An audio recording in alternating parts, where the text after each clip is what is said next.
Ả Rập Xê Út là một trong những nước xuất khẩu dầu lớn nhất thế giới. Mỗi ngày, quốc gia này đưa ra thị trường hàng triệu thùng dầu. Vì thế nếu dầu của Ả Rập Xê Út không thể rời khỏi đất nước, đây sẽ không còn là chuyện của riêng quốc gia Trung Đông này nữa. Giá xăng, giá vận tải, giá điện và giá hàng hóa trên khắp thế giới đều có thể bị ảnh hưởng. Nhưng một đất nước rộng hơn 2 triệu km vuông thì bị phong tỏa bằng cách nào? Và trong kịch bản xấu nhất ấy thì chuyện gì sẽ xảy ra? Chúng ta đang nói đến vai trò của Iran và vai trò của Houthi, một tổ chức có quan hệ gần gũi với Iran xung quanh Ả Rập Xê Út. Ả Rập Xê Út không chỉ bán nhiều dầu, nước này còn có khả năng tăng sản lượng khi thế giới thiếu dầu. Khi một nước khác gặp chiến tranh hoặc thiên tai, Ả Rập Xê Út thường có thể bơm thêm dầu để giúp thị trường bớt căng thẳng. Nhưng nếu bây giờ chính Ả Rập Xê Út bị phong tỏa, thế giới sẽ ra sao? Đây là điều đáng lo ngại nhất, bởi vì thế giới vừa mất một nguồn dầu lớn, vừa mất luôn một trong những nơi có thể cứu thị trường khi khủng hoảng xảy ra. Về vị trí địa lý thì hãy xem ở vị trí địa lý đó thì Ả Rập Xê Út trong trường hợp kịch bản tệ nhất bị phong tỏa dầu bằng cách nào. Ả Rập Xê Út chiếm phần lớn bán đảo Ả Rập với diện tích hơn 2,1 triệu km vuông. Phía tây nước này giáp với Biển Đỏ, phía đông giáp với Vịnh Ba Tư, trên đất liền giáp với Jordan, Iraq, Kuwait, Qatar, các tiểu vương quốc Ả Rập Thống Nhất, Oman và Yemen, có rất là nhiều láng giềng. Đây vừa là lợi thế chiến lược, vừa là điểm yếu, bởi hoạt động xuất khẩu năng lượng của nước này phụ thuộc rất lớn vào hai eo biển hẹp và lại dễ xảy ra xung đột ở hai bên. Nước này đúng là có nhiều dầu, nhưng nhiều dầu thì chỉ thực sự có ý nghĩa khi đưa được dầu ra ngoài biên giới để mà bán. Phần lớn các mỏ dầu của Ả Rập Xê Út nằm ở phía đông của đất nước, gần Vịnh Ba Tư. Vịnh Ba Tư thì quá nổi tiếng rồi. Dầu từ đây sẽ được đưa lên tàu rồi đi qua eo biển Hormuz để đi ra Ấn Độ Dương. Đây chính là cửa đầu tiên, và eo biển Hormuz thì được kiểm soát phần lớn bởi Iran. Eo biển Hormuz là một dải biển rất hẹp nằm giữa Iran và Oman.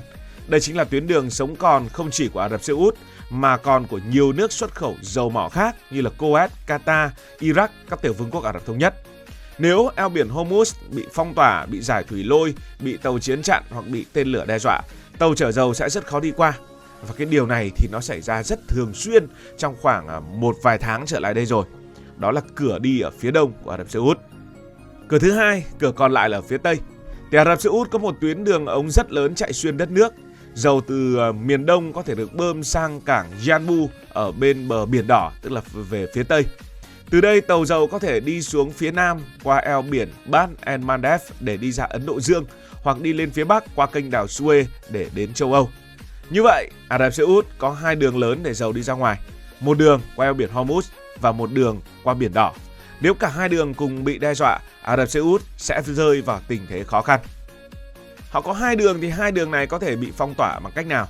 Thì chúng ta cần phải hiểu rằng phong tỏa không nhất thiết phải có hàng trăm tàu chiến đứng chắn ở ngoài biển. Trong thời đại hiện nay, chỉ cần làm một tuyến đường biển trở nên nguy hiểm là đủ để phong tỏa. Ở phía đông, Iran có thể gây sức ép tại eo biển Hormuz bằng tàu chiến, tên lửa chống hạm, máy bay không người lái, thủy lôi hoặc các cuộc tấn công nhắm vào tàu dầu. Còn ở phía tây, lực lượng Houthi tại Yemen có thể dùng tên lửa, UAV và xuồng không người lái để tấn công tàu qua Biển Đỏ và eo biển Bab el-Mandeb. Thì lực lượng Houthi này không phải là một lực lượng hùng hậu như là quân đội của nhiều quốc gia, nhưng họ lại khá thiện chiến. Houthi không cần kiểm soát toàn bộ vùng biển, họ chỉ cần đánh trúng một vài con tàu hoặc chứng minh rằng tàu đi qua khu vực có nguy cơ bị tấn công. Khi đó các hãng tàu và công ty bảo hiểm sẽ tự phản ứng. Phí bảo hiểm sẽ tăng rất mạnh, các chủ tàu sẽ không muốn đưa tàu trị giá hàng trăm triệu đô vào vùng nguy hiểm. Một số hãng sẽ dừng đi qua khu vực, một số khác sẽ yêu cầu tiền vận chuyển cao hơn. Vì thế trên giấy tờ có thể chưa có một cuộc phong tỏa hoàn toàn, nhưng trên thực tế, dầu vẫn bị mắc lại tại chính Ả Rập Xê Út vì không ai muốn chở đi. Đây chính là kiểu phong tỏa bằng nỗi sợ và chi phí. Thế thì trong kịch bản xấu nhất như Houthi tuyên bố và Iran đã từng làm, Ả Rập Xê Út có bị khóa hoàn toàn hay không? Thì khó có chuyện Ả Rập Xê Út bị khóa hoàn toàn. Nước này có nhiều cảng, đường ống, kho chứa và quan hệ quân sự với Mỹ cùng nhiều đồng minh. Một phần dầu vẫn có thể được vận chuyển theo các tuyến đường khác. Tuy nhiên, chỉ cần một phần lớn hoạt động xuất khẩu bị chậm lại cũng đã đủ để tạo ra khủng hoảng rồi. Thị trường dầu không chờ tới khi Ả Rập Xê Út ngừng xuất khẩu hoàn toàn mới bị phản ứng. Chỉ cần có nguy cơ mất vài triệu thùng dầu mỗi ngày, giá dầu có thể đã tăng mạnh.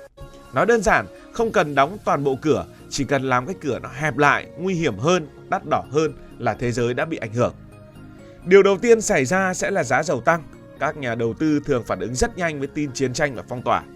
Họ không chờ tới khi dầu thực sự thiếu mới mua vào, chỉ cần lo ngại nguồn cung sắp giảm giá dầu có thể sẽ tăng.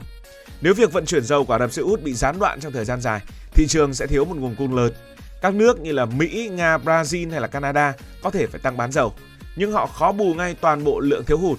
Bởi vậy, giá dầu có thể tăng mạnh trong thời gian ngắn. Khi giá dầu tăng, xăng và dầu diesel cũng tăng theo.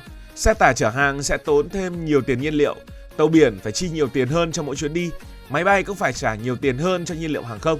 Nhà máy sử dụng dầu hoặc khí đốt cũng chịu thêm chi phí. Cuối cùng các doanh nghiệp này sẽ cộng phần chi phí tăng thêm vào giá.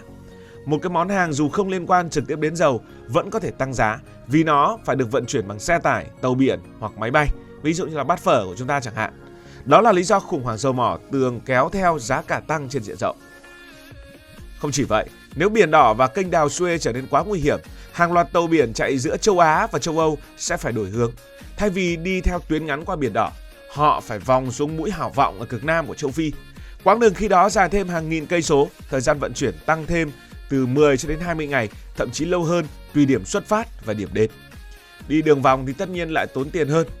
Châu Á sẽ chịu tác động rất rõ. Trung Quốc, Nhật Bản, Hàn Quốc, Ấn Độ đều là những khách hàng lớn của dầu Trung Đông. Các nền kinh tế này cần lượng dầu khổng lồ cho giao thông, nhà máy, hàng hóa, hàng không, sản xuất điện. Và nếu dầu từ Ả Rập Xê Út không thể tới châu Á theo con đường bình thường, các nước này sẽ phải tìm nguồn thay thế từ Nga, Mỹ, Brazil hoặc Tây Phi. Châu Âu cũng sẽ gặp nhiều khó khăn vì đây là thị trường phụ thuộc rất lớn vào tuyến hàng hải qua Biển Đỏ và kênh đào Suez. Không chỉ dầu mỏ, một lượng lớn máy móc, linh kiện, đồ điện tử, quần áo, hàng tiêu dùng từ châu Á đều đi qua tuyến này. Nếu tàu phải vòng xuống phía Nam châu Phi, hàng hóa tới châu Âu sẽ chậm hơn và đắt hơn đáng kể. Hậu quả cuối cùng sẽ lan đến nhiều ngành như vận tải, hàng không, hóa chất, thép, sản xuất công nghiệp, bán lẻ, vân vân và vân vân. Vậy lúc đó thế giới có hết dầu hay không? Thì thế giới sẽ không hết dầu ngay lập tức. Nhiều quốc gia có kho dự trữ dầu chiến lược. Mỹ, Trung Quốc, Hàn Quốc, Nhật Bản và các nước châu Âu đều dự trữ dầu để sử dụng khi khẩn cấp. Các nước sản xuất khác sẽ gia tăng sản lượng của mình. Nhưng các biện pháp này chỉ giúp giảm cú sốc trong một thời gian. Nếu phong tỏa kéo dài nhiều tháng, dự trữ sẽ giảm, giá vẫn cao và nguồn cung vẫn căng thẳng. Vấn đề không phải thế giới không còn dầu, vấn đề là dầu nằm sai chỗ và không thể đi đến nơi cần sử dụng. Việt Nam sẽ bị ảnh hưởng ra sao? Việt Nam không mua toàn bộ dầu từ Ả Rập Xê Út nhưng vẫn chịu ảnh hưởng rất lớn nếu nguồn cung dầu Trung Đông bị gián đoạn. Mỗi năm, Việt Nam nhập khẩu gần 10 triệu tấn xăng dầu thành phẩm và hơn 14 triệu tấn dầu thô. Con số này tương đương với kim ngạch khoảng 14 đến 15 tỷ đô. Đáng chú ý, phần lớn dầu thô nhập khẩu của Việt Nam đến từ Coes, quốc gia cũng nằm trong Vịnh Ba Tư và phải đưa dầu ra thế giới qua eo biển Hormuz. Vì vậy, nếu eo biển Hormuz hoặc Biển Đỏ bị phong tỏa, nguồn cung dầu tới Việt Nam sẽ khó khăn hơn, chi phí nhập khẩu cũng tăng lên. Và điều người dân dễ cảm nhận nhất sẽ là giá xăng. Giá xăng dầu trong nước được điều hành dựa trên diễn biến của thị trường thế giới, nên khi giá dầu tăng mạnh, giá bán lẻ tại Việt Nam cũng chịu áp lực tăng theo. Chỉ cần giá dầu thế giới tăng thêm khoảng 10%, số tiền Việt Nam phải chi thêm để nhập khẩu dầu và xăng dầu cũng có thể lên đến hơn 1 tỷ đô la Mỹ mỗi năm nếu sản lượng nhập khẩu không thay đổi. Khi giá nhiên liệu tăng thì cũng giống như thế giới thôi, ở Việt Nam cũng vậy. Giá xe tải, tàu biển, tàu cá, máy bay đều phải hoạt động với chi phí cao hơn. Tác động cũng sẽ lan sang toàn bộ nền kinh tế. Chi phí vận chuyển tăng khiến giá nông sản, thực phẩm, vật liệu xây dựng và hàng tiêu dùng đều có xu hướng tăng theo. Đối với ngành hàng không, nhiên liệu thường chiếm khoảng 30 đến 40% chi phí khai thác, nên giá dầu tăng sẽ khiến giá vé máy bay chịu áp lực đi lên. Doanh nghiệp sản xuất cũng phải bỏ nhiều tiền hơn để mua nhiên liệu, nhựa, hóa chất và các nguyên liệu có nguồn gốc từ dầu mỏ. Nói cách khác, dù cuộc khủng hoảng xảy ra cách Việt Nam hàng nghìn cây số, người dân vẫn có thể cảm nhận rất rõ qua giá xăng, giá cước vận chuyển, giá vé máy bay và giá hàng hóa hàng ngày. Đây là minh chứng cho thấy trong nền kinh tế toàn cầu, một eo biển nhỏ ở Trung Đông hoặc là 2 eo biển ở Trung Đông cũng có thể tác động trực tiếp đến túi tiền của hàng triệu người dân Việt Nam. Cảm ơn vì dành sự quan tâm cho câu chuyện này. Nếu thấy thú vị hãy đăng ký kênh để không bỏ lỡ các video mới nhất. Cảm ơn các bạn đã dành sự đồng hành cùng Hải Thanh Story đi qua những vùng đất, khám phá những điều mới.